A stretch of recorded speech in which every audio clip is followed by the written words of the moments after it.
Medina की वो रात आम रातों जैसी नहीं थी, और ये बात कोई नारा नहीं बल्कि हकीकत थी। हवा में खामोशी थी, मगर ये खामोशी मुर्दा नहीं थी। ये ऐसी खामोशी थी जो इंसान को अपने अंदर झांकने पर मजबूर कर देती थी। मस्जिद नबवी के सहन में चिरागों की नरम रोशनी फैली हुई थी, और इस रोशनी में बैठे हुए लोग सिर्फ जिस्मानी तौर पर मौजूद नहीं थे बल्कि ज़हनी और रूहानी तौर पर भी हाजिर थे। यहाँ कोई जल्दी नहीं थी, कोई दिखावा नहीं था, और कोई मुकाबला नहीं था कि कौन ज्यादा जानता है। यहाँ सिर्फ एक सवाल था, और वो ये कि कुरान इंसान से आखिर चाहता क्या है। हम आज कुरान को अक्सर इसलिए खोलते हैं कि हमने खोलना होता है। इस रात कुरान इसलिए खोला गया था कि वो इंसान को खोल दे। फर्क यही है, और यही फर्क इस मजलिस को बाकी सब मजालिस से अलग करता है। नबी करीम सल्लल्लाहु अलैहि वसल्लम की मौजूदगी खुद एक खामोश ऐलान थी कि यहाँ जो कुछ हो रहा है वो महज मालूमात की तरसील नहीं बल्कि इंसान की तश्कील है। आप सल्लल्लाहु अलैहि वसल्लम के गिर्द नूर की ऐसी कैफियत थी जो निगाह को ठहरने नहीं देती थी, और सामने हजरत उस्मान बिन अफ़्फ़ान रज़ियल्लाहु अन्हु सर झुकाए बैठे थे, ऐसे जैसे अपना सब कुछ कुरान के सामने रख दिया हो। ये कोई रस्मी दर्स नहीं था, न ही ऐसी मजलिस थी जहां सवालात की कतार लगती है और जवाबात जमा किए जाते हैं। यहाँ सवाल इंसान खुद था और जवाब कुरान। नबी करीम सल्लल्लाहु अलैहि वसल्लम जब कुरान की आयात तिलावत फरमाते तो ऐसा महसूस होता जैसे अल्फाज फिजा में मौलिक होने के बजाय सीधे दिल के अंदर उतर रहे हों। हजरत उस्मान रज़ियल्लाहु अन्हु के लिए ये लम्हात सिर्फ सुनने के नहीं थे बल्कि अपने आप को नापने के थे। यही वो नुक्ता है जिसे हम अक्सर समझने से कासिर रहते हैं। हम ये मान लेते हैं कि कुरान को समझ लेना कामयाबी है, मगर इस रात वाज़े हो रहा था कि कुरान को समझना दरअसल खुद को कुरान के सामने रख देना है। नबी करीम सल्लल्लाहु अलैहि वसल्लम आयत पढ़ते फिर खामोश हो जाते। ये खामोशी कोई वक्फा नहीं थी, ये एक दावत थी।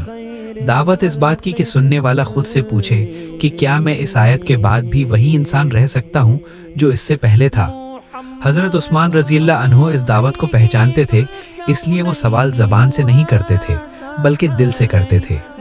हजरत उस्मान की तबीयत में पहले ही नरमी, हया और संजीदगी मौजूद थी।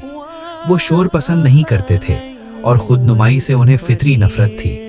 नबी करीम सल्लल्लाहु अलैहि वसल्लम ये बात बखूबी जानते थे कि हर इंसान को इल्म एक ही अंदाज में नहीं दिया जा सकता। कुछ लोगों को सख्ती संभाल लेती है, कुछ को दलील और कुछ को खामोश तवज्जो। हजरत उस्मान रज़ियल्लाहु अन्हु को जो चीज़ सबसे ज़्यादा संवारती थी वो थी तवज्जो के साथ दी गई तफसीर। वो तफसीर जिसमें उस्ताद बोलने से ज़्यादा शागिर्द को सोचने का मौका देता था। जब कुरान की कोई आयत हजरत उस्मान रज़ियल्लाहु अन्हु के सामने आती तो वो सिर्फ मानी पर नहीं रुकते थे। वो ये सोचते थे कि इस आयत का तकाजा क्या है और क्या मैं इस तकाजे के लिए तैयार हूँ या नहीं। यही वो मकाम है जहाँ इल्म इबादत में बदलता है और इबादत किरदार में। नबी करीम सल्लल्लाहु अलैहि वसल्लम उन्हें यही सिखा रहे थे कि कुरान को ज़बान से नहीं जिंदगी से पढ़ा जाता है। आज हम अक्सर कहते हैं कि कुरान समझ में नहीं आता, मगर ये बात पूरी सच नहीं है। असल मसला ये नहीं कि कुरान मुश्किल है, असल मसला ये है कि हम कुरान के मुतालबात सुनने के लिए तैयार नहीं होते। हजरत उस्मान रज़ियल्लाहु अन्हु इस लिहाज से मुख्तलिफ थे। वो आयात से नहीं घबराते थे, वो खुद से घबराते थे। उन्हें खौफ इस बात का नहीं होता था कि मैं आयत को नहीं समझ पाऊंगा, बल्कि इस बात का होता था कि कहीं मैं उस मेयार पर पूरा ना उतर सकूं जो कुरान मुझसे मांग रहा है। नबी करीम सल्लल्लाहु अलैहि वसल्लम जब उन्हें कुरान की तफसीर समझाते तो उसमें नरमी भी होती थी और गहराई भी। कोई बात हल्की नहीं होती थी, मगर अंदाज ऐसा होता था कि दिल बंद नहीं होता था। ये वो तरबियत थी जो इंसान को आलिम नहीं बल्कि जवाबदेह बनाती थी। हजरत उस्मान रज़ियल्लाहु अन्हु इस तरबियत को महज सुनते नहीं थे बल्कि अपने अंदर जज्ब कर लेते थे, और यही जज्ब उन्हें बाकी लोगों से मुख्तलिफ बनाता था। इसीलिए वो कुरान पढ़ते हुए रुक जाते थे, एक ही आयत पर देर तक गौर करते थे और खुद से सवाल करते थे कि क्या मेरी जिंदगी इस आयत के मुताबिक है या नहीं। उनके नज़दीक कुरान महज तिलावत की किताब नहीं था बल्कि आईना था। वो इसमें अपना हाल देखते थे और अगर कुछ टेढ़ा नजर आता तो खामोशी से उसे सीधा करने की कोशिश करते थे, बगैर किसी ऐलान के। बाद में हजरत उस्मान रज़ियल्लाहु अन्हु का ये जुमला मशहूर हुआ कि अगर हमारे दिल पाक होते तो हम कभी कुरान से सैर ना होते। یہ کوئی جذباتی بات نہیں تھی بلکہ ایک تلخ حقیقت کا اعتراف تھا۔ انہوں نے یہ بات کسی کتاب میں نہیں پڑھی تھی بلکہ انہی راتوں میں سیکھی تھی جہاں قرآن ان کے سامنے زندہ ہو کر کھڑا ہو جاتا تھا اور ان سے مطالبہ کرتا تھا۔ وقت گزرتا گیا مگر اس مجلس کا اثر حضرت عثمان کی زندگی کے ہر پہلو میں نمایاں ہونے لگا۔ ان کی عبادت میں قرآن بولتا تھا، ان کی خاموشی میں قرآن بولتا تھا، اور ان کے فیصلوں میں بھی قرآن کی جھلک نظر آتی تھی۔ وہ جب کچھ دینے کا فیصلہ کرتے تو یہ نہیں دیکھتے تھے کہ کتنا دیا جائے، بلکہ یہ دیکھتے تھے کہ قرآن اس موقع پر کس معیار کا مطالبہ کر رہا ہے۔ جب وہ خلافت کے منصب پر فائز ہوئے تو ان کے لیے اقتدار فخر نہیں بلکہ بوجھ تھا۔ وہ جانتے تھے کہ یہ منصب جواب دہی کا ہے، اور اس جواب دہی کا معیار قرآن ہے۔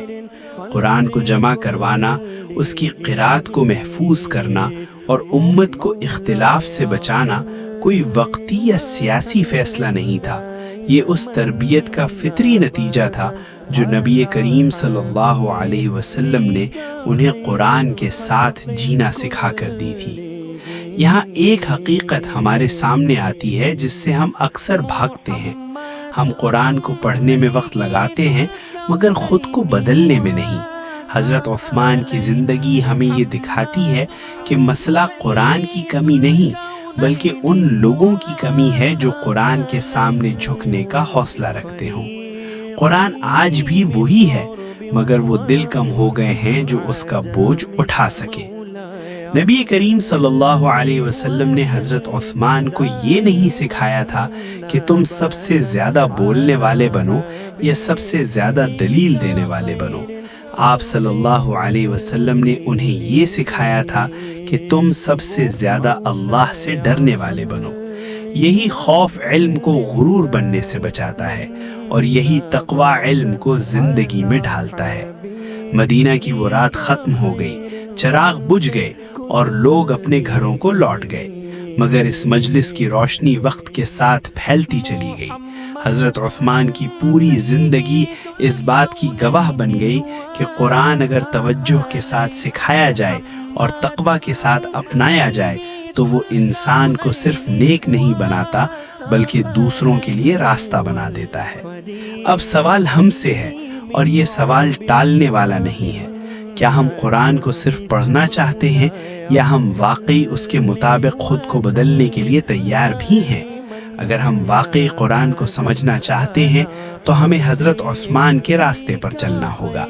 کم شور، زیادہ غور، کم دعویٰ، زیادہ عمل، اور سب سے بڑھ کر قرآن کے سامنے مکمل جھکاؤ۔ یہی اس کہانی کا اصل پیغام ہے اور یہی وہ معیار ہے جس کے بغیر قرآن صرف ایک مقدس کتاب رہ جاتا ہے، زندہ رہنمائی نہیں بنتا۔